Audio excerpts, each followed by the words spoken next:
Hey guys, আসসালামু আলাইকুম। তো কেমন আছো তোমরা? তোমাদের মাঝে আবার নতুন গল্প নিয়ে আসা পড়ছি। তো বেশি কথা না কয়ে শুরু করা যাক। সকাল সকাল ঘুম থেকে উঠে দেখি আমার চাচাতো বোন আমার শার্ট প্যান্ট অর্ধেক টেনে খুলে ফেলছে, শুধু নিচে জাইঙ্গা পরানো আছে।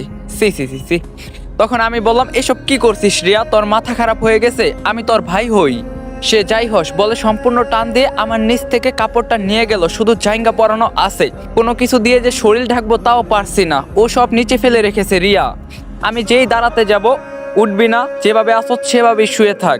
তখন আমি বললাম, দেখ তুই আমার চাচাতো বোন, আমি তোরে বোনের নজরেই দেখি, প্লিজ তোর সাথে আমি জোরাজুরি করতে চাই না। আর তুই তো জানিস যে আমার একটা গার্লফ্রেন্ড আছে। রিয়া কোনো কথা না শুনে ওর শরীর থেকে সম্পূর্ণ কাপড় খুলে ফেললো। 100 কাপড় নাই ওর শরীরে। আমার চাচাতো বোন দেখতে একদম পরীর মতো সুন্দর, ওর দিকে চোখ তুলে তাকানো যায় না। এতই সুন্দর বাবা মার একমাত্র মেয়ে, আর ওর বাবা এখানকার এমপি। একে তো ওর শরীরে কাপড় নাই, আবার ওর দিকে চোখ তুলে তাকানো যায় না। ওর সুন্দরের জন্য নিজেকে কন্ট্রোল করতে চেষ্টা করছি, কিন্তু কিছুতেই পারছি না। কেমন যেন ওর প্রতি আমার একটা লোভ লেগে গেল। রিয়া কিছু বলার আগে সবকিছু ভুলে ওকে জড়িয়ে ধরে কিস করতে লাগলাম। প্রায় 1 ঘন্টা পর আমার মনে হলো আমি কার সাথে কি করছি। আমি বিছানা থেকে লাফ দিয়ে উঠে সরাসরি ওয়াশরুমে চলে গেলাম। গোসল শেষ করে দেখি রিয়া আমার বিছানায় শুয়ে আছে, তাও আবার শরীরে 100টা কাপড় নাই। কিছুক্ষণ আগের কথা মনে হতেই আমি বললাম, প্লিজ তোর পায়ে পড়ি, এভাবে উলঙ্গ হয়ে থাকিস না, আমি নিজেকে কন্ট্রোল করতে পারি না। তখন রিয়া বলল, আমি তো আজকে এভাবেই থাকবো, কোনো কাপড় পরবো না, দেখি তুই কিভাবে আমার থেকে দূরে থাকিস। আমি ওকে বিছানা থেকে তুলে জোর করে কাপড় পরিয়ে দিলাম। বিছানার এক সাইডে বসে কান্না করছি। রিয়া আমার পায়ের কাছে এসে আমাকে জড়িয়ে ধরে বলল, কি হয়েছে তোর, এভাবে কান্না করছিস কেন? আমি বললাম, এটা তুই আমার সাথে করতে পারলি? এখন আমি মিতুকে কি জবাব দিব বল? মিতু হলো আমার গার্লফ্রেন্ড প্লাস খালাতো বোন। তখন রিয়া বলল, তুই শুধু মিতুর কথাই চিন্তা করছিস? আমার দিকে তাকিয়ে বল তো আমি কোন দিক থেকে দেখতে অসুন্দর? বল আমার কি নেই? আমি কি তোরে আনন্দ দিতে পারি নাই আজকে? ঠাস ঠাস করে গালে 2টা চড় দিয়ে দিলাম রিয়ার গালে। তখন রিয়া বলল, মারবি না? আরো মার। না, করব না। সে ছোটবেলা থেকে তোকে আমি ভালোবাসি, আর তুই বলে কান্না করতে লাগলো। তখন আমি বললাম, তাই বলে তুই আজকে আমার সাথে? সি সি সি, ভাবতেও আমার ঘৃণা হচ্ছে। এখন আমি চাচা চাচিকে কি জবাব দিব? তখন রিয়া বলল, আমি তো কোনো ভুল করি নাই, ভালোবাসা কি অপরাধ? তখন আমি বললাম, তাই বলে আমাকেই কেন? আজকে থেকে তোর মনে আমাদের সম্পর্ক থাকবে, যদি চাচা চাচি জানে? তখন রিয়া বলল, বিশ্বাস কর কিছু হবে না, আমি সব সামলে নিব। তখন আমি বললাম, কি সামলে নিবি তুই? হ্যাঁ, এসব করার আগে একবারও মিতুর কথা ভাবলি না? তুই তো দেখছিস ও আমাকে কত ভালোবাসে, সবসময় আমাকে নিয়ে চিন্তা করে। 3 বছরের সম্পর্ক আমাদের, আজকে আমি কি বলবো ওকে? তখন রিয়া বলল, প্লিজ আকাশ, সবকিছু ভুলে যা, আমি তোরে আমার ভালোবাসা দিয়ে। তখন আমি বললাম, চুপ কর তুই, তোর সাথে কথা বলতে ইচ্ছা করছে না, চলে যা এখান থেকে। এখন আমি মিতুকে কি বলবো আর কিভাবে কি করব বুঝতে পারছি না, আমার মাথা হ্যাং হয়ে যাচ্ছে। রিয়া আবার শরীরের সব কাপড় খুলে ফ্লোরে ফেলে দিল। রিয়া বলল, আমার সামনে মিতুর নাম নিবি না, আমি সহ্য করতে পারি না, আমি আমার ভালোবাসা দিয়ে সব তোরে ভুলিয়ে দিব। বলে রিয়া আমার উপর ঝাঁপিয়ে পড়লো। ছেলে মানুষ কত কন্ট্রোল করা যায়? আমি মনে হয় জ্ঞান হারিয়ে রিয়ার সাথে তালে তাল মিলাতে লাগলাম। হঠাৎ বাহির থেকে কে জানি কলিং বেল বাজাতে লাগলো। আমি রিয়ার থেকে 2 ফিট দূরে লাফ দিয়ে চলে গেলাম। তখন আমি বললাম, কি আর বলবো, তোরে বলছি না আমার সাথে এরকম করবি না? এমনিই তুই এত সুন্দর, আবার এভাবে দেখলে কিভাবে সহ্য হয় বল? একটু তো চিন্তা করতে পারিস, যেখানে মহল্লার পোলাপান তোর আসার জন্য তাকায়া থাকে, সেখানে আমি। তখন রিয়া বলল, আমি তো তোরে আমার বুকের মাঝে লুকিয়ে রাখতে চাই, আর আমার মনে তো তুই। ওসব কথা বাদ দে। তখন আমি বললাম, সবকিছু তোর জন্য হয়েছে, বাহিরে মনে হয় মা বাবা দাঁড়িয়ে আছে, এখন আমি কি বলবো? তখন রিয়া বলল, আরে আমাদের পরিবারের সবাই মৃতদের বাড়িতে গেছে তোর বিয়ের ব্যাপারে কথা বলতে, আর এইদিকে আমি আমার কাজ সেরে ফেললাম, তোরে আমার করে নিলাম। একটু পর কলিং বেল বাজতে লাগলো। রিয়া আমার তাওয়ালেটা পরে চলে যাচ্ছে। তখন আমি বললাম, কি করছিস? কেউ যদি আসে কি হবে পরে? তখন রিয়া বলল, এত ভয় পাস কেন? কেউ আসবে না, আসলে হয়তো আমার বান্ধবীরাই আসতে পারে, এত চিন্তা করিস না। আমি বললাম, তুই আমার সাথে আজকে যা করলি কেউ যদি জানতে পারে? রিয়া আর কিছু না বলে চলে গেল। রিয়া আমার চাচাতো বোন, ওই বলছি না দেখতে শুনতে মাশাল্লাহ, তবে ওকে আমার বোনের নজরেই দেখতাম। কিন্তু আজকে কি করলো ও? রিয়ার বাবা এখানকার এমপি, ওর বাবা চাই স্বরাষ্ট্রমন্ত্রীর ছেলের সাথে ওর বিয়ে দিতে। ওই দিন আসছিল ছেলেটা দেখতে একদম গুন্ডার মতো, আর আজকে যে রিয়ার সাথে এসব হবে আমার কল্পনার বাহিরে ছিল। হঠাৎ আমার কানে এলো বাহিরে কিসের চেঁচামেচি শব্দ শোনা যাচ্ছে। তাড়াতাড়ি রিয়ার ওড়নাটা দিয়ে শরীর ঢেকে বাহিরে গিয়ে দেখি আমার পরিবারের সবাই দাঁড়িয়ে আছে, আমার চাচা চাচিও আছে, রিয়াকে ওর বাবা কথা শোনাচ্ছে, কিন্তু ওরা তো আজকে আমার খালার বাসায় যাওয়ার কথা, তাহলে এখানে কেন? তখন চাচি বলল, তোমাকে আমার ছেলের মতোই দেখতাম, কিন্তু তুমি আজকে আমাদের না থাকায় সুযোগ নিলে। তখন আমি বললাম, আমি তো ঠাস ঠাস করে বাবা দুইটা চর দিয়ে বলল, কি করলি আজকে তুই? সিসি, এখন তোরে নিজের ছেলে বলতেও ঘৃণা হচ্ছে। চাচা বলল, অনেক হয়েছে, আর না, আমি বুঝে গেছি তোর ছেলেকে আমার মেয়ের পিছনে লেলিয়ে দিয়ে এখন ভালো সাজা হচ্ছে।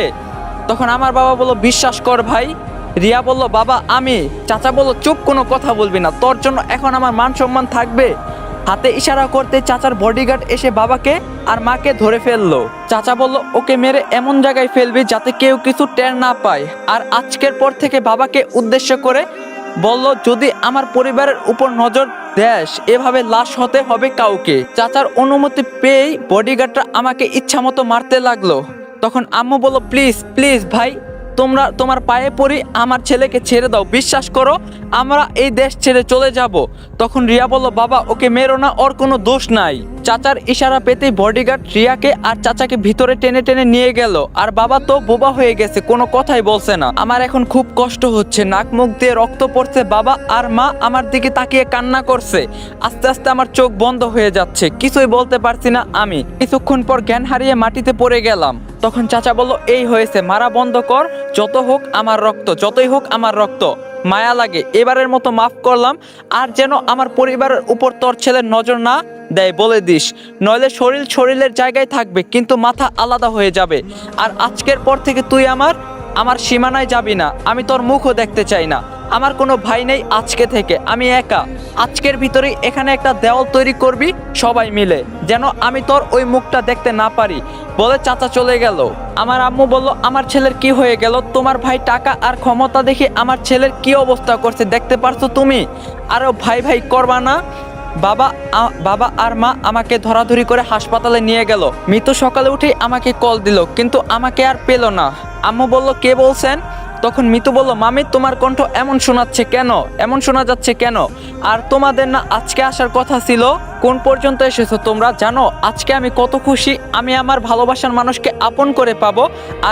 আর আকাশ কই? মামি ওর কাছে ফোনটা দাও তো একটু। তখন আম্মু বলল, সব শেষ হয়ে গেছে, সব শেষ। তোর বড় মামা আমার ছেলেকে মেরে হাসপাতালে পাঠিয়ে দিছে, আমার একটা মাত্র ছেলে। আর বলে আম্মু কান্না করতে লাগলো। তখন মিতু বলল, কি হয়েছে বলেন তো মামি, আর ওর কি হয়েছে? আমি আসছি, এখনই আসছি।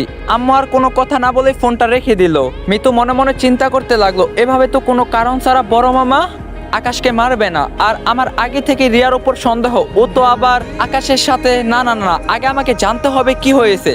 মিতু ওর বাবা মাকে 2-5 বুঝিয়ে ট্রেনে উঠে পড়লো। আমাদের বাসায় আসতে আসতে প্রায় বিকাল হয়ে গেল। টেনশনে মিতুর কপাল থেকে ঘাম ঝরছে। মিতু আমাদের বাসার সামনে গিয়ে অবাক হয়ে গেল, দেখে ইয়া বড় একটা দেওয়াল তৈরি হয়ে গেছে। কাছাকাছি বাসা, তাও কারো বাসা দেওয়ালের জন্য দেখা যায় না। তাড়াতাড়ি মিতু তার বড় মামার বাসায় চলে গেল। ভিতরে গিয়ে দেখে সবাই বসে আছে, তবে কি জানি চিন্তা করছে। তখন মিতু বলল, মামা বাহিরে কি সব হচ্ছে? আর ছোট মামার সাথে তোমার কি এমন হয়েছে যে দেওয়াল তুলে ফেললে? কেউ কোনো কিছু না বলায় মিতু সরাসরি রিয়ার রুমে চলে গেল। দেখে রিয়া রুমে নাই, টেবিলের উপর ওর ফোনটা পড়ে আছে। আর কি জানি শব্দ করলো রিয়ার ফোনে। মিতু কি জানি একটা মনে করে রিয়ার ফোনটা হাতে নিয়ে কারণবশত গ্যালারিতে চলে গেল। কিন্তু একটা ভিডিও মিতুর চোখে পড়তেই মিতুর কেমন কেমন জানি লাগলো। ভিডিওটা ওপেন করতেই মিতুর চোখ কপালে উঠে গেল, যেখানে তার বয়ফ্রেন্ড আকাশ আর রিয়া একসাথে শারীরিক সম্পর্কে লিপ্ত। মিতু আর দেখতে পারছে না, ওর চোখ দিয়ে পানি পড়ছে, শুধু এটা চিন্তা করে যে এত বছরের ভালোবাসা আমাদের কি করে আকাশ এটা করতে পারলো। তাড়াতাড়ি মিতু রিয়ার ফোন থেকে ভিডিওটা মিতুর ফোনে নিয়ে কেটে ফেললো। এখন শুধু এই ভিডিওটা মিতুর ফোনেই আছে। আমার সাথে বেইমানি করিস, এর ফল ভালো হবে না আকাশ। আমার এক ফোঁটা চোখের জলেরও মূল্য দিতে হবে তোকে। হঠাৎ ওয়াশরুম থেকে রিয়ার আসার শব্দ শুনেই ফোনটা মিতু টেবিলে রেখে চলে গেল। রিয়া হঠাৎ মিতুকে রুমে দেখে অবাক হয়ে গেছে। মিতু এখানে কিভাবে এলো? আর তাহলে কি মিতু সব জেনে গেছে? মিতু রিয়ার থেকে 2 বছরের বড়, সেই হিসাবে রিয়া মিতুকে সম্মান করে আর খুব ভয়ও করে। মিতুর রাগ সম্পর্কে রিয়ার খুব ভালো করে জানা, যার কারণে এতদিন রিয়া আকাশকে প্রপোজ করতে পারে নাই, ওর ভালোবাসা প্রকাশ করতে পারে নাই। কিন্তু যখনই ওর বিষয়ে কথা চলতে লাগলো। তখন রিয়া সবকিছু ভুলে ওর ভালোবাসা কাছে পাওয়ার জন্য নিজের শরীর বিলিয়ে দিল আকাশের কাছে। মিতু হাসি মুখে বলল, মিতু বলল, কিরে রিয়া, তোর চোখ এভাবে লাল হয়ে আছে কেন? মনে হচ্ছে যেন খুব কান্না করছত। রিয়া বলল, না আপু, আসলে এমন কোনো বিষয় না, আমার চোখে কি জানি পড়ছে। মিতু রিয়ার দিকে আস্তে আস্তে বলল, কি জানি পড়ছে না? রিয়ার ওড়নাটা টান দিয়ে মিতু রিয়ার মুখে গুজে দিল যাতে কোনো কথা বলতে না পারে, আর চুল ধরে ইচ্ছা মতো মারতে লাগলো। তখন মিতু বলল, আমার বয়ফ্রেন্ডের সাথে শারীরিক সম্পর্ক করিস? লজ্জা করে না তোর? যেখানে আমি ওকে পাওয়ার জন্য 3টা বছর ধরে অপেক্ষা করে আছি, সেখানে তুই করছে। রিয়া কোনো কথা বলতে পারছে না। তখন মিতু বলল, তোর ইচ্ছা করছে মেরে ফেলতে। আমি কি ক্ষতি করছিলাম তোরে রে, যার কারণে তুই আমার বয়ফ্রেন্ডের উপর নজর দিলি? এতই যখন শরীর বিলানোর শখ, তাহলে ওই পাড়ার ছেলেদের কাছে যেতে পারিস নাই? নইলে পতিতায় পল্লীতে নষ্ট মেয়ে। রিয়া কোনো কথা বলতে পারছে না, হাতে হাতে করতে করতে ইশারা করে বলল মুখের কাপড় সরিয়ে নিতে, ওর খুব কষ্ট হচ্ছে। মিতু রিয়ার মুখ থেকে কাপড় সরিয়ে নিতেই রিয়া ফ্লোরে পড়ে জোরে জোরে শ্বাস নিতে লাগলো। মিতু বলল, আমার সাথে এমন করলি না, দেখ আজকে থেকে তোর খারাপ দিন শুরু। রিয়া মাটি থেকে উঠে মিতুকে লাথি মেরে ফেলে দিল। তখন রিয়া বলল, এতদিন চুপ ছিলাম, এই তুই বেশ্যা কাকে বলছিস রে? আমার বয়ফ্রেন্ড, ওর সাথে আমি যা ইচ্ছা করব, তাতে তোর কি? তখন মিতু বলল, আমার কি না দেখবি। তখন রিয়া বলল, যেভাবে আসো সেভাবেই থাক, নইলে তুই তো জানিস আমি এমপির মেয়ে, কি যে করব। আর যেখানে আমার বাবা মা আমার উপর হাত তুলে নাই, সেখানে তুই। তখন মিতু বলল, অনেক ফস্তাবি রে তুই, মনে রাখিস আমাকে তো তুই চিনিস না। তখন রিয়া বলল, যা যা কি করতে পারিস তুই দেখ বোনেন। মিতু চলে যেতেই রিয়া বিছানায় পড়ে কান্না করতে লাগলো। কি করলো সে আজকে? ওর কারণে 2টা পরিবার আলাদা হয়ে গেছে। এখন বুঝতে পারছে রিয়া কত বড় ভুল করে ফেলছে। মিতু সরাসরি রাগে বাসা থেকে বের হয়ে গেল, সরাসরি হাসপাতালে চলে গেল।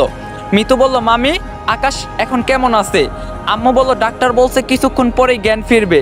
আমার জ্ঞান ফিরতেই আম্মু আমাকে আর হাসপাতালে রাখবো না, সরাসরি বাড়িতে নিয়ে গেল। একজন নার্সকে আমাদের বাসায় যাওয়ার জন্য বলছে।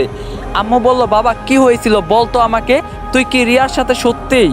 তখন মিতু বলল, আরে মামি, আপনার মাথা খারাপ হয়ে গেছে, ওকে আগে সুস্থ হতে দেন। তুই আমার সাথে প্রতারণা করলি না, দেখ তোর কি অবস্থা করি, মনে মনে বলল। তখন আকাশের বাবা বলল, সুস্থ হওয়ার পর থেকে তুই আমার বাড়ি থেকে বের হয়ে যাবি। যে নিজের বাবা মার কথা একবারও চিন্তা করে না। তখন আকাশের আম্মু বলল, চল তো, ছেলেটাকে একটু একা থাকতে দাও। কি সব কথা শুরু করলে তুমি? বাবা মা চলে যাওয়ার পর আমি বললাম, মিতু আমাকে তুই মাফ করে দিস, আমি পারলাম না রে, আমি পারলাম না। মিতু আমাকে জড়িয়ে ধরে কান্না করিস না, যা হবার হয়েই তো গেছে। তখন আমি বললাম, আমি তোর হক নষ্ট করে ফেলছি, তাই আমি চাই না রিয়ার জীবনটাকে নষ্ট করতে। তখন মিতু বলল, তুই কি বলতে চাস আমি বুঝে গেছি। মিতু আমাকে ছেড়ে আমার পাশে বসলো। মিতু বলল, আচ্ছা আকাশ, আমার চোখের দিকে তাকিয়ে বলতো, আমি কি সত্যিই সুন্দর না? তখন আমি বললাম, কে বলছে তুই সুন্দর না? তুই তো আমার কাছে বেস্ট সুন্দরী ছিলি। তখন মিতু বলল, বেস্ট সুন্দরী ছিলি না রে, এই একটা শব্দ কেমন জানি আমাকে তোর কাছ থেকে দূরে নিয়ে যাচ্ছে। ঠাস ঠাস করে মিতু আমার গালে 2টা চড় দিয়ে বলল, তোর যেহেতু এতই মেয়েদের শরীরের উপর লোভ থাকে, আমাকে বলতি আমি কি ছিলাম না? আমি তো তোর গার্লফ্রেন্ড ছিলাম, আমাকে তো বলতে পারতি তোমার সাথে আমার রুম ডেট করা লাগবে। আমি কি তোরে না করতাম? কোনো ইচ্ছা পূরণ করি নাই আমি তোর? বল, তোর কোন ইচ্ছা আমি পূরণ করি নাই বল? ঘুরতে বসতে এমন কি ঘুরতে গেল আমি তোরে নিয়ে স্বপ্ন দেখি, আর সেই তুই কি করলি? আমি না হয় রিয়ার থেকে বেশি সুন্দর না, তাই বলে কি আমার ভালোবাসা অসুন্দর ছিল? বল আমাকে, কি করি নাই আমি তোর জন্য বল? তখন আমি বললাম, বিশ্বাস কর মিতু। তখন মিতু বলল, তুই কথা বলবি না, কি বিশ্বাস করব তোরে? তুই তো একটা লোভী, নে আমাকে ভোগ করবি না, এটাই তো ছিল তোর মনের ইচ্ছা বলে মিতু আস্তে আস্তে শরীর থেকে কাপড় খুলে ফেলছে। তখন আমি বললাম, প্লিজ প্লিজ মিতু, এমন করিস না, আমাদের ভালোবাসার কসম। এটা বলতে মিতু আটকে গেল। শাড়িটা পরতে পরতে মিতু বলল, অনেক ভালোবাসিস রে তোরে, তুই বুঝ, অনেক ভালোবাসি রে তোরে, তুই বুঝলি না।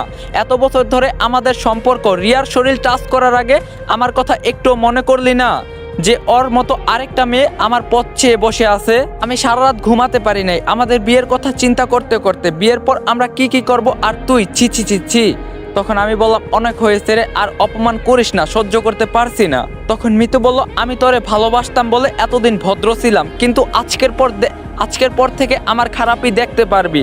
রিয়াকে কি করে তুই বিয়ে করিস আমিও দেখে নিব। আর একটা জিনিস তোরে দেখাই, ভিডিওটা মিতু আমার সামনে ধরতেই আমি পুরো অবাক হয়ে গেলাম। তখন আমি বললাম, এটা তুই পেলি কি করে? মিতু বলল, গেম তো কেবল মাত্র শুরু, আর আমি যে কেমন মেয়ে তুই আস্তে আস্তে বুঝতে পারবি, এতদিন ছিলাম অন্ধ। আমি বললাম মিতু আমার কথাটা তো মিতু মিতু মিতু আমাকে রেখে বাইরে চলে গেল। আমি মাথায় হাত দিয়ে বসে আছি, আজকে সব শেষ। এই সব কিছুর জন্য রিয়া দায়ী। ও যদি আজকে আমার সাথে শারীরিক সম্পর্ক না করতো তাহলে আজকে আমার এই দিনটা দেখতে হতো না। কিন্তু মিতুর হাতে এই ভিডিওটা কিভাবে গেল আমি তো কিছুই বুঝতে পারছি না।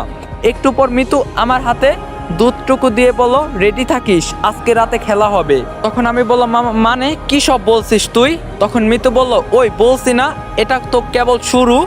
তখন আমি বললাম বিশ্বাস কর আমি এখনো তোরেই ভালোবাসি। তখন মিতু বলল তোর কি মনে হয় আমি তোর কথায় কান দিব এখন? তবে রাতে অনেক কিছু বলবো, অনেক কিছু বলবো তোরে, শুনে সহ্য করতে নাও পারিস। এক কাজ করিস যাতে ভয় না পাস এমন কোনো ট্যাবলেট খাইস। বলে মিতু আবার রহস্যময় একটা হাসি দিয়ে চলে গেল।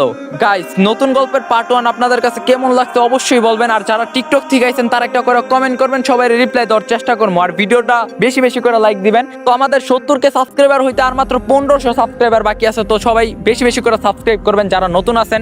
তো দেখা হইব পার্ট 2 তে। সবাই ভালো থাকেন, সুস্থ থাকেন, আল্লাহ হাফেজ।